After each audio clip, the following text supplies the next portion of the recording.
Hello, I'm Brian Fox. Welcome to I Hate Rock Music.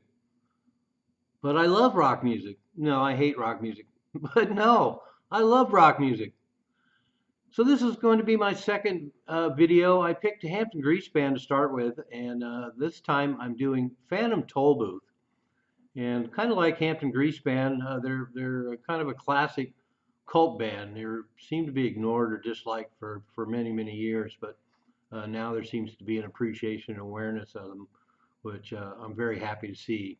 And they're certainly not for the faint-hearted. Kind of like with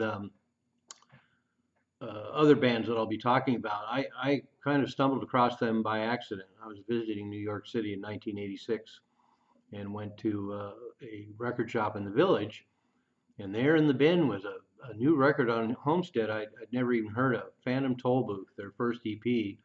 Cover looked pretty dark, and the song title sounded really great, and it was on Homestead, so I knew I was in for something good. But I had no idea when I got home and listened to it.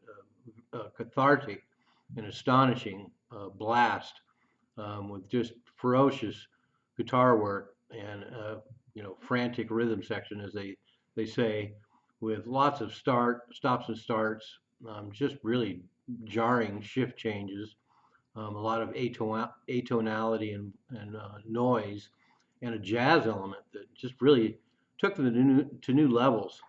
And one issue that seemed to put off a lot of audiences that were exposed to Phantom Tollbooth in the early days was the vocals. And I don't really have any problem with the vocals. I grip how everybody was looking for another sort of cliched alternative rock singer that were so prevalent of the day. But when I hear the vocals, first of all, I think they're perfect for the music. And then the other question, of course, is how the fuck else would you sing to that shit? So I love it. I think consummately they are a total package. And so they released their first single in '86, Valley of the Gwangi, and I have a deep appreciation for that because it's a name taken from the movie by Ray Harryhausen with the stop motion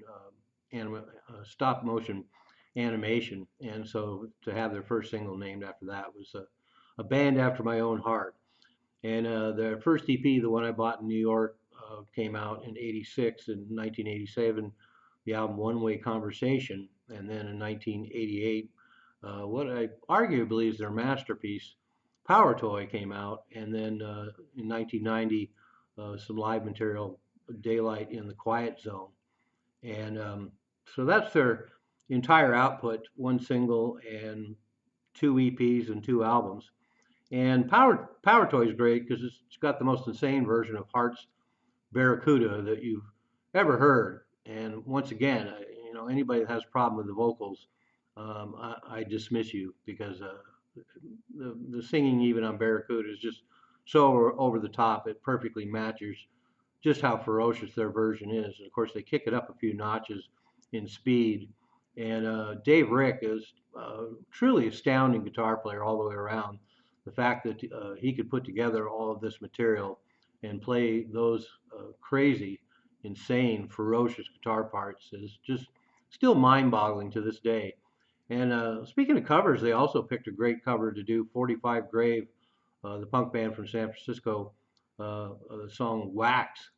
And once again, they really take it to new levels. And so Dave Rick also worked in some other notable bands around that time. Bongwater, King Missile, BALL, and then a really interesting project called When People Were Shorter and Lived Near the Water, doing really whacked versions of a popular tune. So that has to be heard to be believed as well. And apparently, Dave Rick was also an early member of Yolo Tango, who went on to some alternative success, but I haven't really heard anything that Dave Rick's on. I assume he was out before they started issuing records. I could be wrong, but I highly recommend anybody that likes it as manic and ferocious and jazzy and hardcore and spastic. loud and dangerous. You really need to get their records. And something that kind of adds to their reputation is the fact that Robert Pollard of Guided by Voices ended up actually reissuing the Power Toy album in 2003 called Beard of Lightning. That's basically the Power Toy album by Phantom Tollbooth with him doing the vocals and writing new lyrics. And I guess it's all right, but I prefer the original by far. And then all three musicians are still active and have had some success. Dave Rick's been involved in a number of projects since then.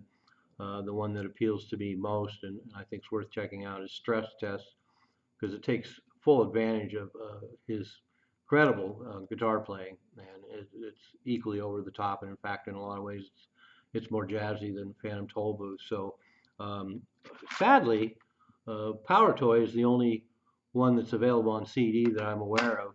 But all of their records are out there. They're reasonably easy to find as far as I know, and they're not too pricey. So Phantom Tollbooth, I fucking love Phantom Tollbooth, and you should too. I'm Brian Fox. Stay tuned because I hate rock music.